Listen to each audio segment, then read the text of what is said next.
우리 큰 박수로 모시겠습니다. 이승철 박사님은 오늘 제가 어제 자료를 받아가지고 봤는데 오늘 핵심이 바로 이겁니다. 우리 지금 정체성 가장 중요한 게 우리가 가끔씩 헷갈릴 때 과연 우리 위치가 어딘가 이런 문제니까 우리나라의 그 정체성 그리고 우리 기업의 정체성 우리 개인이 갖고 있는 정체성 거기서 모든 것이 출발하기 때문에 아주 그런 면에서는 아주 큰 그 통찰력을 가지고 계신 분이라서 좋은 말씀 하실 겁니다. 큰 박수 다시 한번 맞이해 주시기 바랍니다.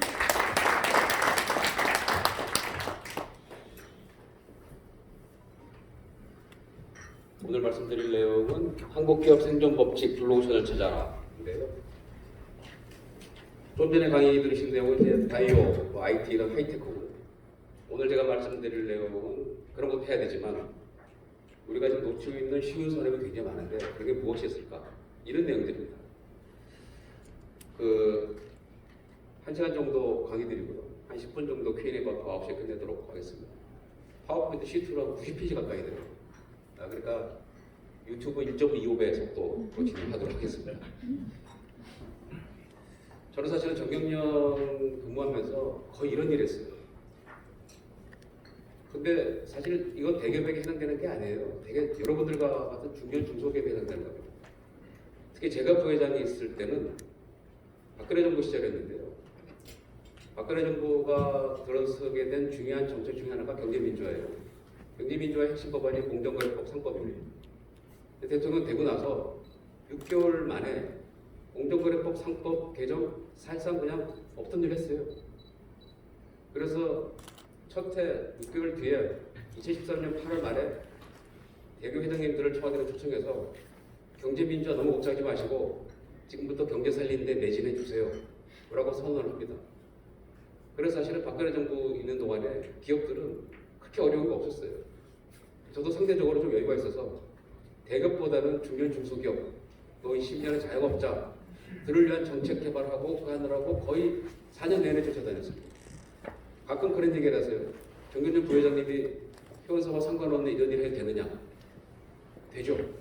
왜냐하면 이런 게 잘 돼야 대기업도 잘 되고 산업 피라미드가 형성이 되거든요. 그래서 그런 일을 쭉 해와서 하고 있고 지금 제가 법무법인 대리과에 있는데 지금 제가 하는 일도 정경련이 하던 일하고 거의 같은 일을 하고 있습니다.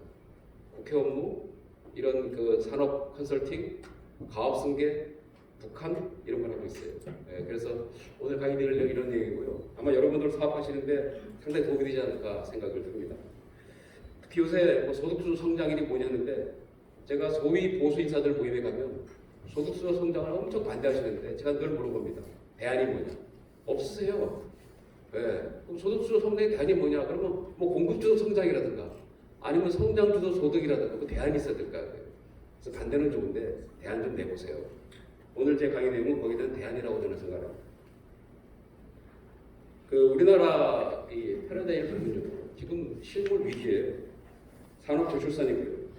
경제 하강이에요. 경기가 문제가 아니고요. 경제입니다. 경기는 갑자기 몸이 좀 아픈 거고요. 경제는 체력이 약해진 거예요. 그래서 지금 소득주도 성장 그러는데 저는 그게 답이 아니라 생각하고 대안도 지금 우리 사회가 못 내고 있다고 생각합니다. 그래서 제가 오늘 말씀드릴 대안은 하이챈스, 언더서플라이, 국가 차원 뭐 이런 거예요. 다 쭉 생략하고요. 위기의 원인은 뭐냐? 국가경제 성장 축은 세 개입니다. 소비자의 소비, 기업의 투자, 정부 지출인데 소비자 소비가 줄고 있고요.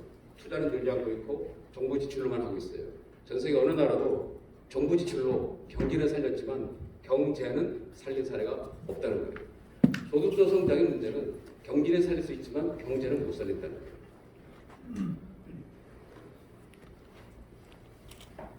많은 사람들이요. 우리가 3만 불이니까 이제 뭐 5%, 6% 성장은 힘들고 한 2%만 잘하는 거지 라고 생각을 합니다. 그렇게 교육을 시켜요. 그렇게 세뇌를 시켜요. 만약에 사실이라면 성장률이 높을수록 소득이 높을수록 성장률이 떨어진다면 한 그런 세상이 한 100년만 지나간다면 선진국은 정체될 거고 후진국은 성장할 거니까 전 세계 나라가 똑같이 살아야 되는 거 아닌가요? 근데 그런 역사를 본 적 있습니까? 지난 만 년간 우리 이 경제 활동 상황에서 그런 일은 없어요. 성장률과 소득은 무관한 거예요. 소득이 높다고 성장률이 떨어지는 게 아니고요. 성장률을 떨어뜨려서 성장률이 떨어지는 거예요. 10만 불 가는 나라들은 왜 갔겠습니까? 소득이 높아도 계속 성장하는 거예요. 그래서 이 2만 불에서 계속 간 나라와 정체된 나라와 떨어진 나라가 있는 거예요. 우리가 3만 불이니까 2% 오케이? 그런 건 없는 거예요. 그럼 아프리카 나라들은 성장률이 다 높아야 되게요? 전혀 그렇지 않습니다. 제가 이 왼쪽에 있는 이 그림들이 이 소득과 성장률에 수십 년간 전 세계 나라에 점을 찍은 거예요. 아무 상관없다는 거예요. 이게 왜 자꾸 이렇게 얘기하느냐? 안 되니까 아유 뭐 그런가 보다. 예를 들어서 전교 100등에서 50등까지 쉽게 올라가는데 전교 10등에서 7등 올라가기 어렵지 않겠니? 이렇게 세뇌시킨다는 생각을 합니다. 왜? 메뉴가 없거든. 저출산 고령화예요. 지금 우리나라가 하고 있는 산업의 10대 산업의 거의 대부분이 50년 전에 시작한 거예요. 지난 20년 전에 시작한 거 없어요. 거의 없습니다. 우리나라 30대 재벌 중에 지난 20년간 새로 들어온 데는 뭐 미래세트하고 할인 정도. 요새 이제 뭐 셀트리온이 좀 올라오고 있지만 뭐 그런 정도예요. 없다는 거예요. 재벌의 문제는요. 재벌이 잘하고 못하고가 아니고 새로운 재벌이 안 나온다는 거예요. 미국 재벌은 10대 재벌 중에 반 이상이 지난 20년 사이에 다 만드는 기업이고요. 다 창업세대예요. 우리나라 재벌의 문제는 재벌 2세, 3세들이 잘하고 못하냐가 아니고 1세들이 안 나온다는 거예요.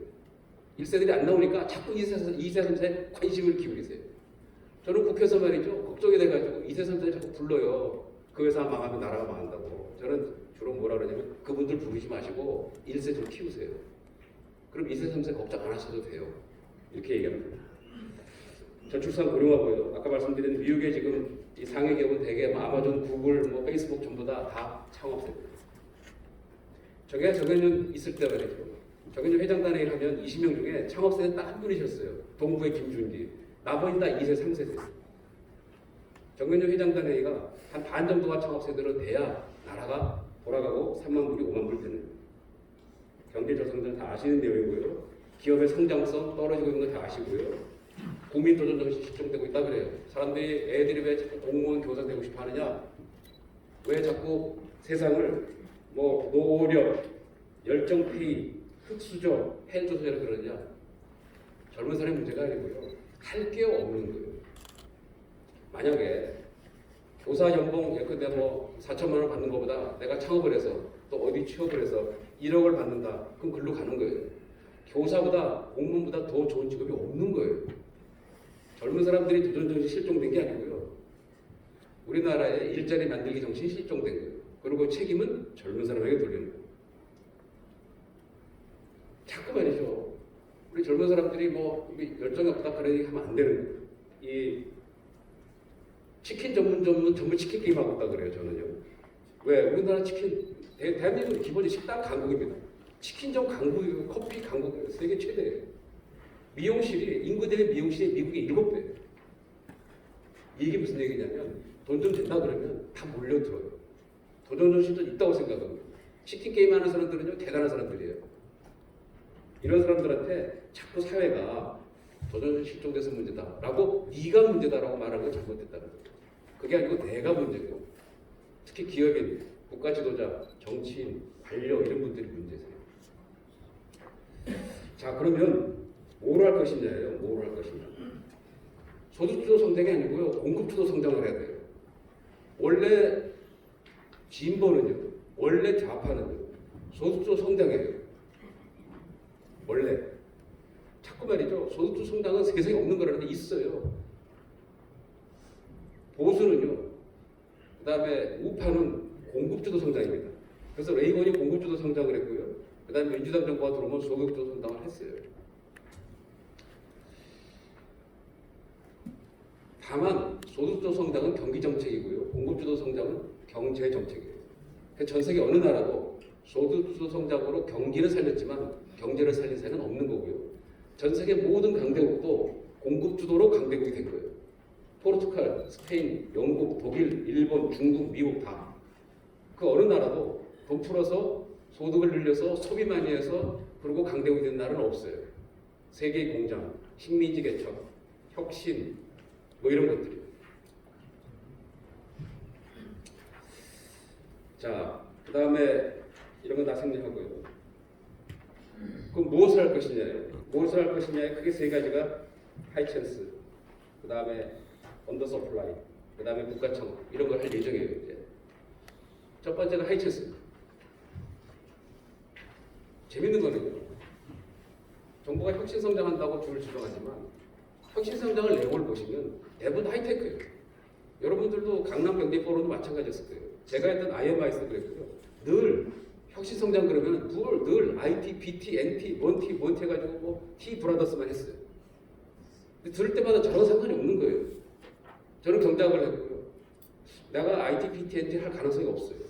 우리 국민들의 3분의 1은 문과고요. 3분의 1은 이과고요. 3분의 1은 뭐 예체능 업화만 다른 4분의 1 이과 중에서도요. IT, BT, NT 할 만한 사람은 정말 고급 인력들이에요. 보통 사람들은 그거 엄도 안 나와요. 그건 자기한테 위기지 기회가 아니에요. 자, 하이테크, 사물인터넷, 지능형 로봇, 인공지능, 항공우주 이게 나랑 뭔 상관이 있어요? 오히려 나의 작업을 뺏어가요. 그래서 저는 이렇게 생각합니다. 하이테크는요. 이게 제가 점수를 찍은 이유는 수요도 불분명하고 공급도 될지 안 될지 모르는 거예요.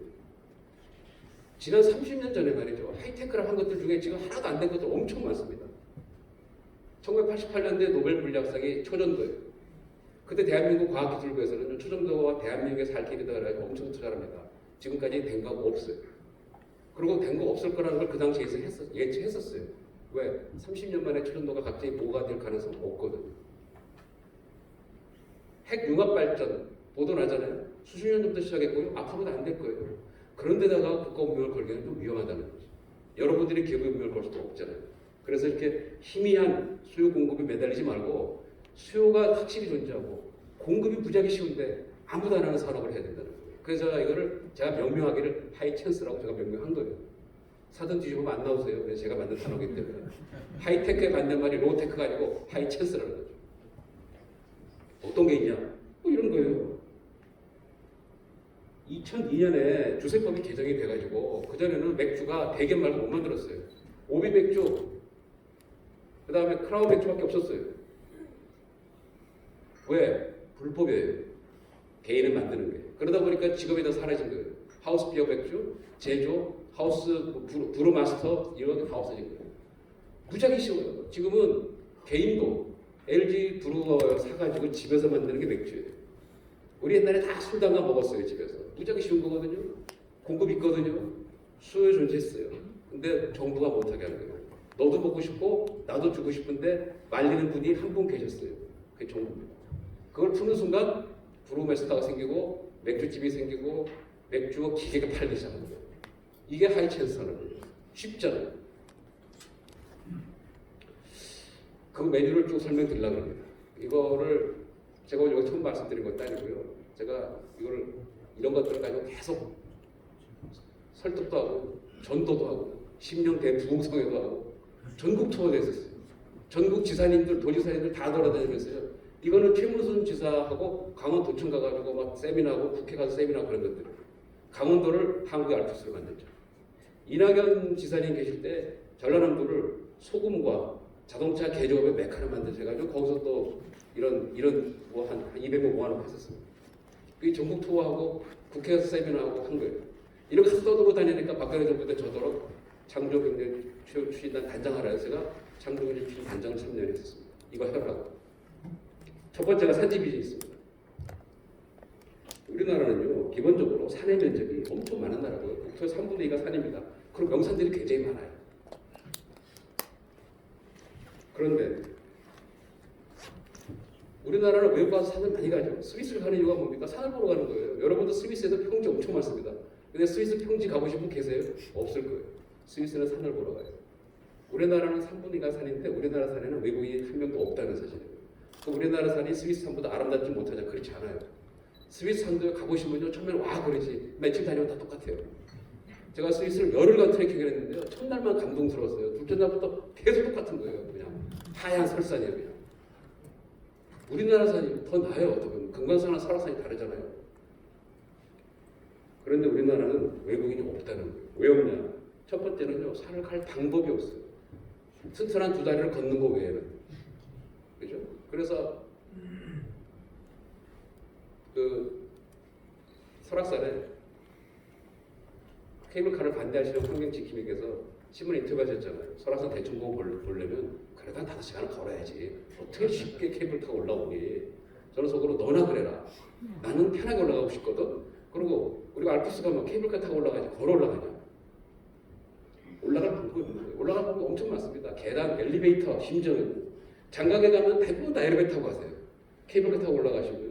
말 타고 올라가고 오토바이, 기차, 버스, 자동차, 산악자전거 무지하게 많은 접근로가 있어요. 우리나라 접근로가 딱 하나예요. 등산로. 올라가면 쉴 데가 없어요.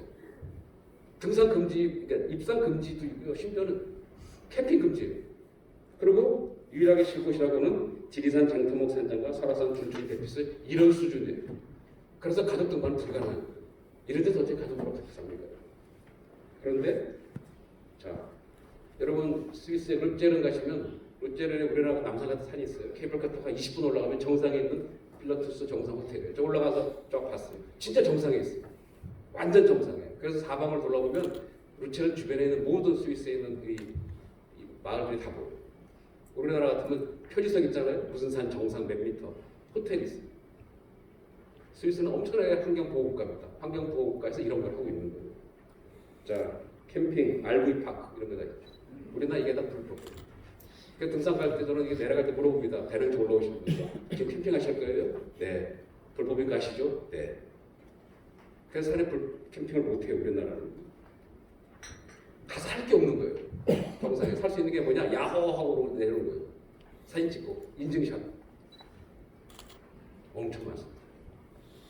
산악자전거, 트레킹, 관광 곤돌라, 조블링, 알파인 코스터, 트리하우스, 뭐 이런 거, 번지점프. 번지점프는요 철구 조물에서 매달아 놓고 일동공을 뛰는 그게 아니고요. 수백 미터 계곡에 다리 걸어 놓고 거기서 뛰는 거예요 원래. 짚라인, 수렵 장애물 코스, 야생화단지 트레킹, 그다음에 뭐 호스라이드 이런 거, 알파인 코스터. 이거 강원도 최문수 선생님이 저랑 같이 하자고 막 갔던 거예요.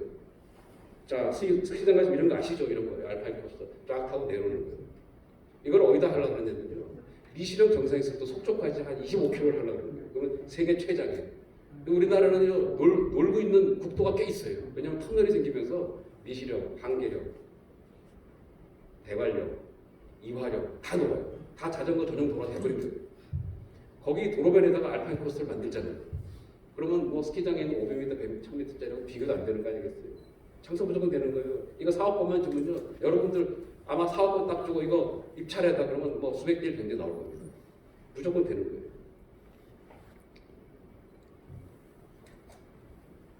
강입니다.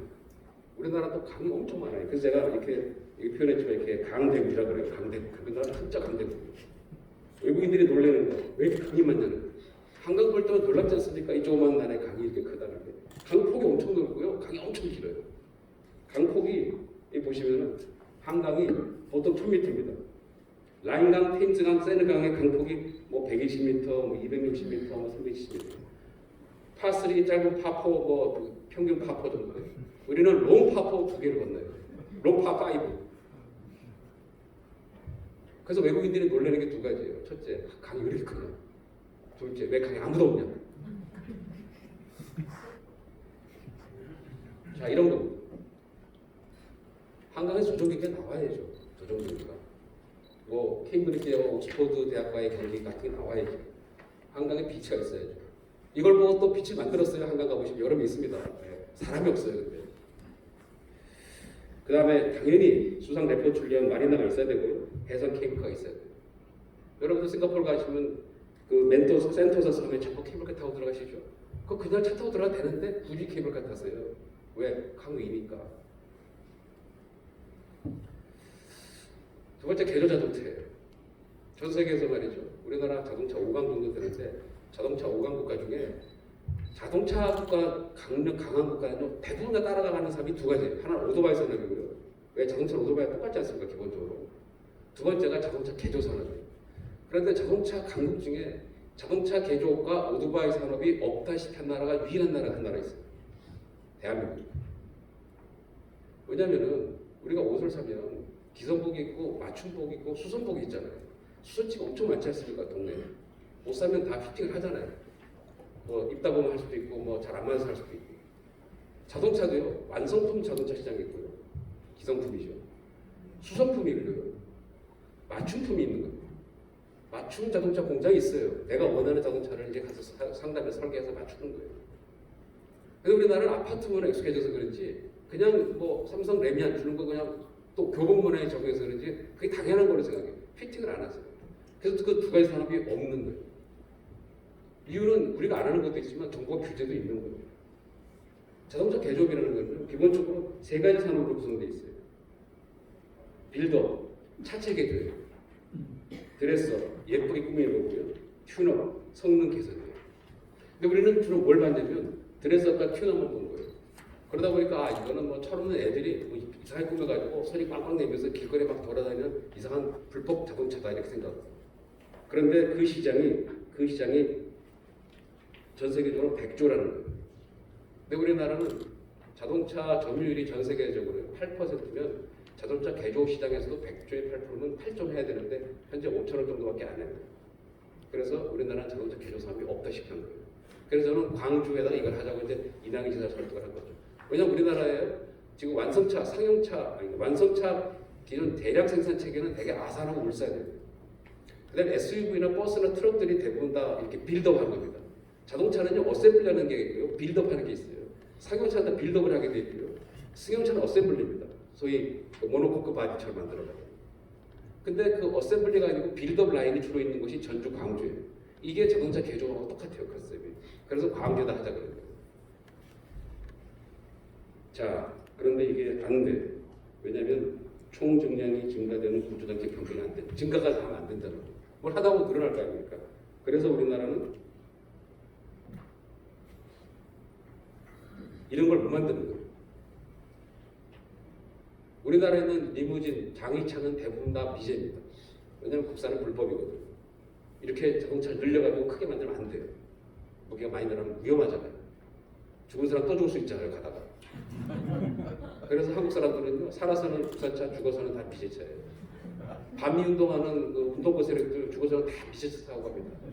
왜? 국산차 불법이거든요. 그래서